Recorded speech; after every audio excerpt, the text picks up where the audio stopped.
ആ തട്ടാഞ്ചാക്കൻ അവിടെ നിൽപ്പുണ്ട്. നമ്മളോട് വല്ലതും ചോദിച്ചാൽ ഒന്നും മിണ്ടരുത് കേട്ടോ.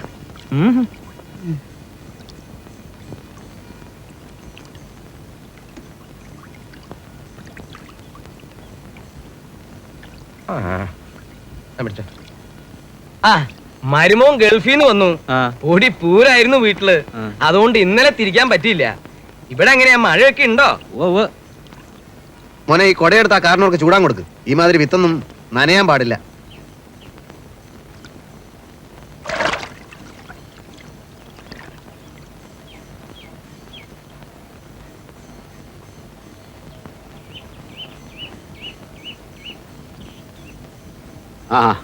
എന്തൊക്കെയുണ്ട് പണിക്കരെ? പവിത്രം വന്നോ? അവൻ ഒരു ദിവസം വൈകിയാ വന്നത്. ഈ എയർ കണ്ടീഷനിലൊക്കെ ഇരുന്ന് ശീലിച്ച ആളല്ലേ. എയർ കണ്ടീഷനുള്ള കമ്പാർട്ട്മെന്റ് ആ ഒരു വണ്ടിക്കുള്ളൂ ഇത്രേ. അത് നേരാ. എന്റെ നാട് വിട്ടു പോയ പഴയ പശു തൃക്കണ്ടാപുരത്തുണ്ട് എന്ന് പറഞ്ഞിട്ട് ഞാൻ പോയില്ലേ. ഇങ്ങോട്ട് തിരിച്ചു വന്നത് ആ വണ്ടിയിലാ. വന്ന സ്ഥിതിക്ക് നമുക്കൊന്ന് കൂടണം. നമ്മുടെ നാട്ടിലെ ഒരേ ഒരു ഗൾഫാ. ഇനി ഇപ്പൊ എപ്പോഴും കൂടാം. അവൻ ഇനി പോണില്ല. അവള് പോവണ്ടെന്ന് പറഞ്ഞു. അവൻ അത് കേട്ടു. അത് ഞങ്ങളും സമ്മതിച്ചു അല്ലേ? ഇവിടെ ലോറിയുടെ ബിസിനസ് തുടങ്ങാനാ പ്ലാൻ. ഒരു 10-12 ലോറി വാങ്ങണം എന്നൊക്കെ പറയണ കേട്ടു. ഞാനതൊന്നും ശ്രദ്ധിക്കാൻ പോയില്ല. കുട്ടികളല്ലേ, അവർക്ക് തോന്നണത് ചെയ്യട്ടെ.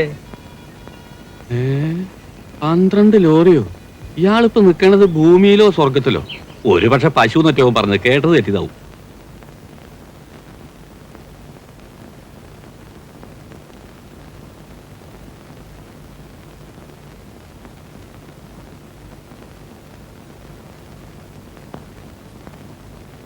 ഒരു പ്രാവശ്യം റദ്ദ് ചെയ്താ വിസവിന്റെ രണ്ടാമതും കിട്ടൂലേ? എന്താ, നിനക്ക് പോണോ? എപ്പോഴാ മോളുടെ കാതുകുത്ത്? അച്ഛൻ ദിവസം നോക്കിയോ? നല്ല ദിവസം നോക്കാന്ന് അച്ഛൻ പറഞ്ഞിട്ടുണ്ട്. അവിടെ ആവുമ്പോ സൗകര്യമായിട്ട് കാതുകുത്താലോ. അതേതായാലും വേണ്ട. നല്ല ദിവസമായാലും ചീത്ത ദിവസമായാലും കാതുകുത്ത് ഇവിടെ വെച്ച് മതി. ഇവിടത്തെ തട്ടാനേ വരാൻ പറഞ്ഞിട്ടുണ്ട്. പ്രായമുള്ള ആളാ. ഇനി അങ്ങോട്ട് കെട്ടിയെടുക്കൊന്നും വേണ്ട, ഇവിടെ മതി.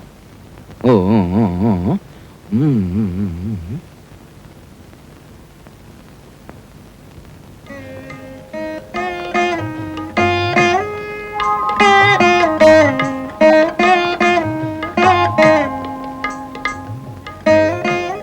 മോളുടെ കാതുകുത്തിന് വരാൻ നിന്റെ അച്ഛനും അമ്മയ്ക്ക് ഞാൻ എഴുതിയിട്ടുണ്ട്. നിന്നോട് പറഞ്ഞില്ല എന്നുള്ളൂ. കാതുകുത്തിന് അവിടെയായിരുന്നു സൗകര്യം. അത് വേണ്ട, ഇതല്ലേ നമ്മുടെ വീട്, ഇവിടെ വെച്ച് മതി. കാതുകുത്തുമ്പോ മോള് ചെറുതായി കരയും. അത് ഈ ചൂരുകളൊക്കെ കേൾക്കണം. വേണമെങ്കിൽ നമുക്ക് നിന്റെ കാത് ഒന്നുകൂടി കുത്താം. ഓരോ 15 പവന്റെ കമ്മല് വാങ്ങിയിടാലോ. എന്തിനാ എന്നോട് ദേഷ്യപ്പെട്ടെ? ജയിലിൽ പോയാൽ എനിക്ക് വിഷമമില്ലെന്നാ വിചാരിച്ചേ? വിസ പോയെങ്കിൽ പോട്ടെ, ഇനി പോണ്ട. ചേട്ടൻ പറഞ്ഞാലും നമുക്കൊരു ലോറി വാങ്ങാം. ആ വാങ്ങാം. ലോറി ആവുമ്പോ ഓടിക്കാൻ ഞാൻ തന്നെ മതിയല്ലോ. അവിടെ ചേരുന്നത് അത് തന്നെയല്ലേ? അവിടെ ഡ്രൈവറായിരുന്നു. അതായിരുന്നു പിന്നെ ഒരു അന്തസ്സുണ്ടായിരുന്നു.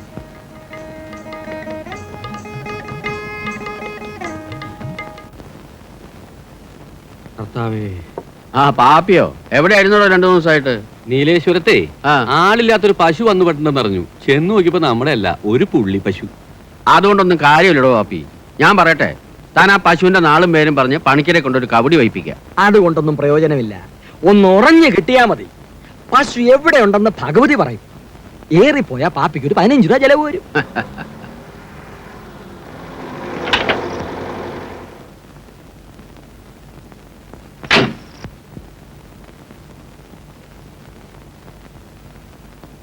നമ്മുടെ പവിത്രനല്ലേ അത്? അതെ. അവൻ എന്താ ഭാസ്കരന്റെ കടയുടെ മുമ്പില്?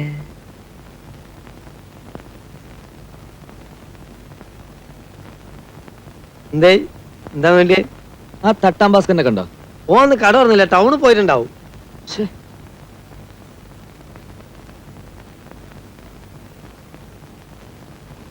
ആ ഭാസ്കരൻ അതാ വരണേ. ഭാസ്കരനെ അതാ.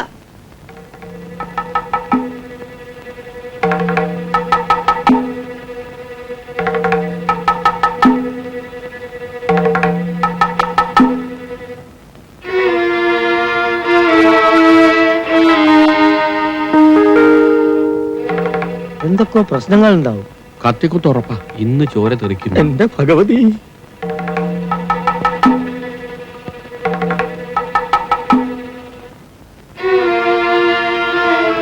നമ്മൾ ഇടപെടണോ? ഇപ്പൊ ഇടപെടണ്ട. ഭാര്യമാർക്ക് പഴയ ലോഹിക്കാരുണ്ടായാൽ ഇതല്ല, ഇതിനപ്പുറം നടക്കും. ശരിയാണ്. അതുകൊണ്ടല്ല, എനിക്ക് അത്യാവശ്യം തീർത്തു കൊടുക്കേണ്ട ഒരുപാട് ജോലികളുണ്ട്. കാറുണ്ട്, ഇതിൽ തന്നെ തിരിച്ചുകൊണ്ട് വിടാം. കുഞ്ഞിന്റെ കാതുകുത്തിന് ഇതിനേക്കാൾ നല്ല സമയം അടുത്തൊന്നുമില്ല. ഏൽപ്പിച്ചിരുന്ന് തട്ടാൻ സുഖമില്ലാതെ വന്നുകൊണ്ടായി പ്രശ്നം മുഴുവൻ ഉണ്ടായത്. സമയം തെറ്റുന്നില്ല, എനിക്ക് വിഷമമുണ്ട്. ഭാസ്കർ ഈ കാര്യത്തിൽ എന്നെ ഒന്ന് സഹായിച്ചേ പറ്റൂ, പ്ലീസ്. ശരി, ഒരു കുഞ്ഞിന്റെ പ്രശ്നമായി പോയില്ലേ? പക്ഷെ ഒരു കാര്യമുണ്ട്, എല്ലാ തട്ടാന്മാരെയും എല്ലാവർക്കും ഇഷ്ടപ്പെടണമെന്നില്ല. ഓ, ഒരു പ്രശ്നമില്ല. വാ ഭാസ്കരൻ, വണ്ടി കയറ്, വാന്ന് കയറ്.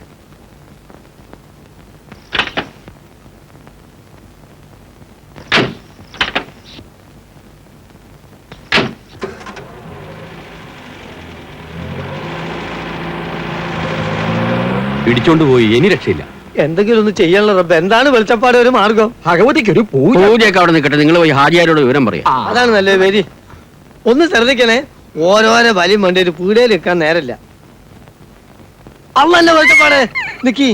ചോദിക്കാതെ പുര കയറിയാൽ ആദ്യം നമ്മളെ കാച്ചിക്കാളും. എന്റെ ഭഗവതി, ഒരു അത്യാവശ്യ കാര്യം പറയാനല്ലേ. നമ്മളെന്താ കൽമയത്താത്തനോട് വിഴുങ്ങോ? ഈ കാര്യത്തിൽ പേടിക്കാനില്ല. വിളിച്ചപ്പാടെ. ഹാജരേ അജാർ അജയരേ, ഹാജരേ അജാർ അജയരേ, ഹാജരേ. അജാർ. അജയരേ.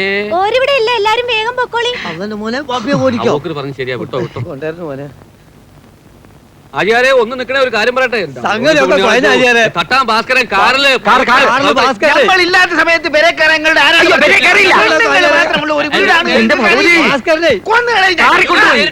അല്ല, നമുക്ക് കേൾക്കണ്ട. അമ്മോ, ഓടിക്കോ. അജയരെ ഒന്ന് പറ. അങ്ങനെ അമ്മത്തന്നെ വന്നിട്ട് അയലില്ലാത്ത സമയത്ത് പെരേല് വരണ്ടാത്. കൽമേ,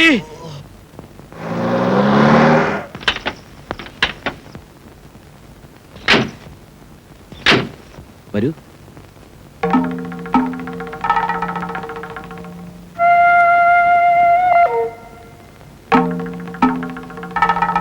ഇരിക്കൂ. ഇതെന്റെ ഭാര്യയുടെ അച്ഛനാ, അറിയാലോ. നന്നായി അറിയാം. ഞാൻ അയൽപക്കത്തെ തട്ടാനല്ലേ. മുഹൂർത്തം തെറ്റാതെ പെട്ടെന്ന് തുടങ്ങാം, എനിക്കും വേഗം പോവാലോ. ശരി.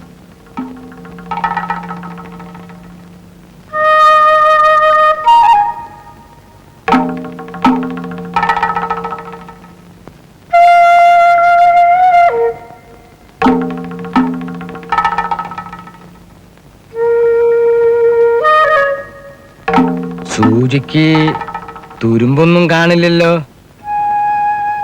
സ്വർണത്തിനും തട്ടാനും എവിടുന്നാ പണിക്കരെ തുരുമ്പ് പിടിക്കുക? ചില മനുഷ്യന്മാർക്ക് തുരുമ്പ് പിടിക്കും, പക്ഷേ സ്വർണത്തിന് തുരുമ്പ് പിടിക്കില്ല. വിഡ്ഢിത്തം പറയാതിരിക്കൂ. വേണ്ടെന്ന് പറഞ്ഞില്ലേ? കുഞ്ഞിന് ഞാൻ തരില്ല. അയാൾ കാത് കുത്തണ്ട. ഡേയ്, എന്നെ വെറുതെ ദേഷ്യം പിടിക്കരുത്, സമയം തെറ്റും. പഞ്ചാംഗം നോക്കിയാ ഇനിയും നല്ല നാള് കാണില്ലേ പവിത്ര? നിനക്ക് ഇവനല്ലാണ്ട് വേറെ ആരും കിട്ടിയില്ലേ പവിത്ര? അയാൾക്ക് എന്താ ഒരു കുഴപ്പം?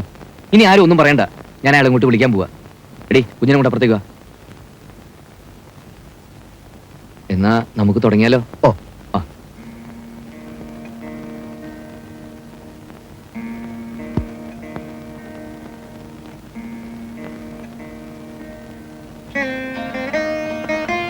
കുഞ്ഞിനെ മടിയിൽ വെച്ച് ഇവിടെ ഇരുന്നോളൂ. ആ.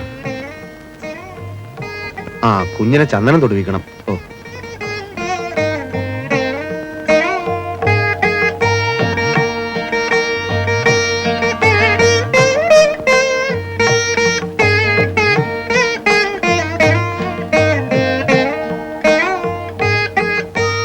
കുഞ്ഞിനെ തടി. എന്നെ നോക്കി പേടിപ്പിക്കൊന്നും വേണ്ട. ഞാൻ കുഞ്ഞിനെ തരില്ല. ഈ തട്ടാൻ എന്റെ മോളുടെ കാത് കുത്തണ്ട. ഇയാള് കാത് കുത്തിയിട്ട് എത്ര കുട്ടിയൊക്കെ കാത് പഴുത്തിരിക്കുന്നറിയോ? ഞാൻ സമ്മതിക്കില്ല. എന്തിനാ ഇവനെ പറയുന്നത്? ഇവന്റെ അച്ഛനല്ലേ നിന്റെ കാത് കുത്തിയത്? 10 ദിവസമാ പനിച്ചു കിടന്നത്. പരമ്പരാഗതമായിട്ട് ഐശ്വര്യമില്ലാത്ത തട്ടാന്മാരാ ഇവര്. മോൻ ഇവള് പറയുന്നത് കേക്ക്. കുഞ്ഞിന് എന്തെങ്കിലും വന്നാ തള്ളക്കല്ലേ കൂടുതൽ വിഷമം ഉണ്ടാവുക. ഏതായാലും വിളിച്ചുകൊണ്ടൊന്ന് സ്ഥിതിക്ക് വല്ല 5ഓ 10ഓ കൊടുത്ത് പറഞ്ഞയക്കി. ഇതിലും നല്ല മുഹൂർത്തം ഇനിയും വരും. ഞാൻ നോക്കി പറയാം. നിങ്ങൾ എന്നെ നാറ്റിച്ചേ അടങ്ങുള്ളൂ അല്ലേ? ശ്ശോ. ആരെന്ത് പറഞ്ഞാലും ശരി, ഇവിടെ ഇപ്പൊ ഞാൻ പറയുന്നത് നടക്കൂ.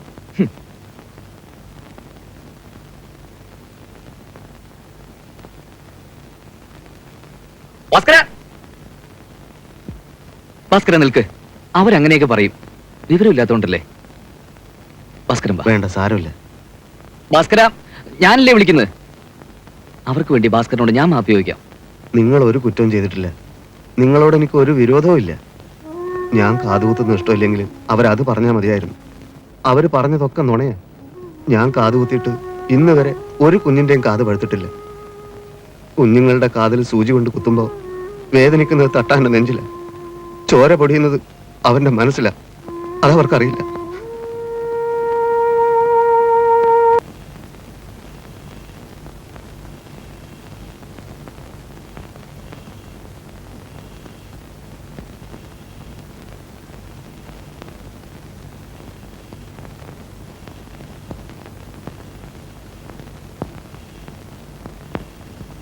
ഇതെന്താ ഒരുക്കുന്നത്?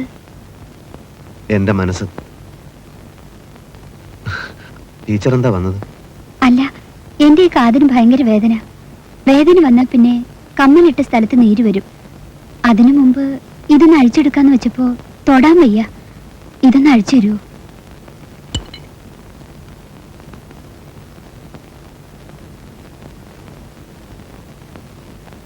അങ്ങനെ നീരൊന്നും ആയിട്ടില്ല. നേരത്തെ ഇടുമ്പോ പിരി തെറ്റിട്ടുണ്ടാവും.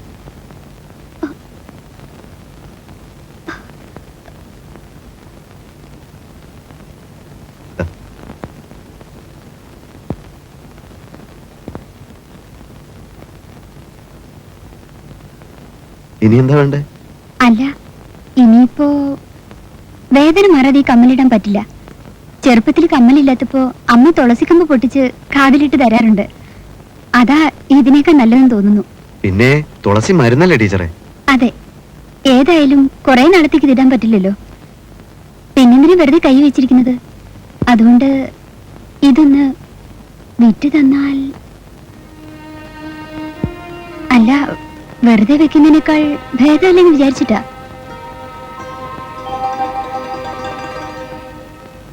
ടീച്ചർക്ക് പണത്തിന് ആവശ്യമുണ്ടല്ലേ? എത്ര വേണ്ടി വരും? ഇതിന് എന്താ കിട്ടുമെന്ന് വെച്ചാൽ, അച്ഛൻ അസുഖം കൂടുതലാണെന്ന് എഴുത്തു വന്നിരുന്നു. പ്രഷറിന്റെയാ. നാട്ടുവൈദ്യം നിർത്തി ഏതെങ്കിലും നല്ല ഡോക്ടറെ കാണിക്കണം. മരുന്നിനൊക്കെ ഇപ്പോ സ്വർണത്തിനേക്കാൾ വിലയാ. ടീച്ചർക്ക് വീട്ടിൽ ആരൊക്കെ ഉണ്ട്? അമ്മയില്ല, താഴെ 2 അനിയന്മാരുണ്ട്. 2 ആള് സ്കൂളിൽ പഠിക്കുക. സത്യം പറഞ്ഞ എന്റെ വരുമാനം കൊണ്ടാ കുടുംബം കഴിയുന്നത്. കുട്ടികളിൽ നിന്ന് കിട്ടുന്നതിന്റെ പകുതിയോളം ഇവിടെ താമസിക്കുന്ന വീട്ടിൽ കൊടുക്കണം. ബാക്കിയൊക്കെ അങ്ങോട്ട് അയക്കും. ഞാനിതൊന്നും വാങ്ങാറില്ല. മാത്രമല്ല ടീച്ചർക്ക് ആവശ്യമുള്ള അത്ര പണമൊന്നും എൻ്റെ കയ്യിൽ കാണില്ല. എന്നാലും ഞാനൊന്ന് ശ്രമിച്ചു നോക്കാം.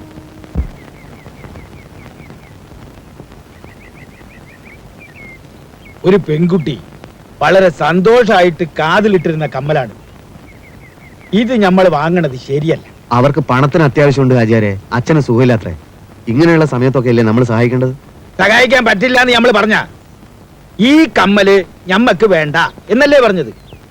പിടിക്ക്, പിടിക്ക്. ഇതും പിടിക്ക്. ഇത് 500 ഉറുപ്പികയുണ്ട്.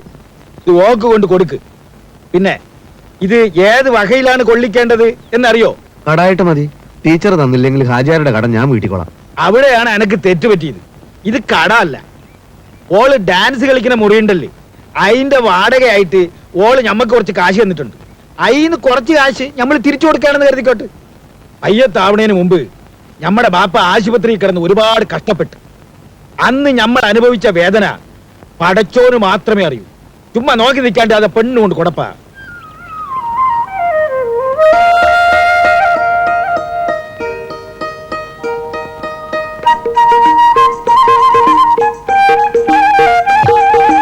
ടീച്ചർ കമ്മൽ കയ്യിൽ വെച്ചോളൂ. 500 രൂപയുണ്ട്. ഇനിയും വല്ല ആവശ്യം വരികയാണെങ്കിൽ ആരെങ്കിലും പറഞ്ഞേച്ചാൽ മതി. ഞാൻ ഉള്ളത് കൊടുത്തേക്കാം.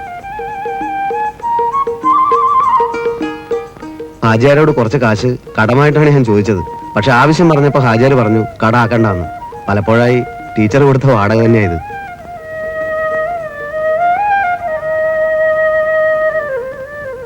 എന്ന സമയം കളയണ്ട. 5 മണിക്ക് മുമ്പ് അക്കരെ ചെന്നാലേ ബസ് കിട്ടും. ഈ സഹായം ഞാൻ ഒരിക്കലും മറക്കില്ല. മറക്കണം, മറന്നേ പറ്റൂ. ഓർമ്മിക്കാൻ വേണ്ടി ഞാനിപ്പോ ആർക്കും ഒന്നും ചെയ്തു കൊടുക്കാറില്ല.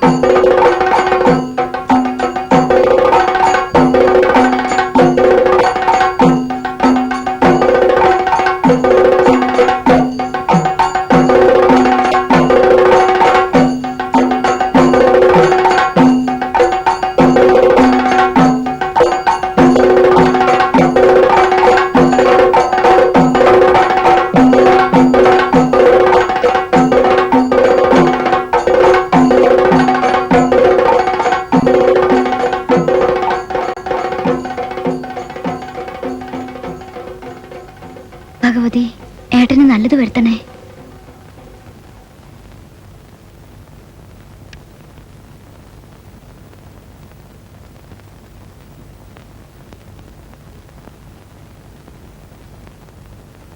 രക്ഷയില്ല. രുതിരം സർവഭൂഷണം, ശിവം ഭസ്മതുല്യം, ഏവം ക്ഷണഭങ്കുരം, ഗോവേ നഹി നഹി നഹി. അല്ല ഇതൊന്ന് മലയാളത്തിൽ പറഞ്ഞൂടെ? അത് ഞാനല്ലോ മൂപ്പരല്ലേ പറയണ്ടത്. നിങ്ങൾക്ക് ഈ ഭാഷ മനസ്സിലാവില്ലെന്ന് എനിക്കറിയാം. രുതിരം സർവഭൂഷണം എന്ന് വെച്ചാ എന്താ? അതെന്താ നിങ്ങൾക്ക് അറിഞ്ഞൂടാ? സർവഭൂഷണം രുതിരം അത്ര തന്നെ. അല്ല, രുതിരം സർവഭൂഷണം എന്ന് വെച്ചാ മേലാകെ രക്തം കൊണ്ട് നനഞ്ഞ് നനഞ്ഞ് ശിവം ഭസ്മതുല്യം, പരമശിവന്റെ നെറ്റിയിലെ ഭസ്മത്തിന് തുല്യമായിക്കൊണ്ട്, ഏവം ക്ഷണഭങ്കുരം, എത്ര പെട്ടെന്ന് ഇല്ലാതായോ, ഗോവേ നഹി നഹി നഹി, പശു ഈ ലോകത്ത് എവിടെയും നഹി നഹി നഹി. പല്ലിയലിച്ച് കേട്ടോ, സത്യം എന്ന് വെച്ചാ തന്റെ പശുവിനെ ഏതോ മുട്ടാളനായ കശാപ്പുകാരൻ പിടിച്ചു കെട്ടി കൊന്ന് ഇറച്ചി വിറ്റ് എല്ല് കരിച്ച് ഭസ്മമാക്കിന്ന് സാരം. എന്നാലും രാശി ഉഗ്രന, തന്റെ കഷ്ടകാലമെല്ലാം തീരാൻ പോവാ. ഈ മേടം 15 മുമ്പ് തന്റെ പശു കച്ചവടം അഭിവൃദ്ധിപ്പെടും. താൻ വലിയൊരു ഗോശാലയുടെ മേലാധികാരിയാവും. 100 കണക്കിന് പശു, 1000 ലിറ്റർ പാല്, ലോറിക്കണക്കിന് ചാണകം. പിന്നെ താൻ ആരാ? അതോടെ തന്റെ കല്യാണം നടക്കും. പിന്നെ വെച്ചടി വെച്ചടി കയറ്റമല്ലേ. ഒന്ന് പോ പണിക്കരെ, നിങ്ങളടുത്ത് കവടി തെറ്റിപ്പോയി. എന്റെ കല്യാണം കഴിഞ്ഞിട്ട് 7 കൊല്ലം കഴിഞ്ഞു. അത് ഞാൻ മറന്നു.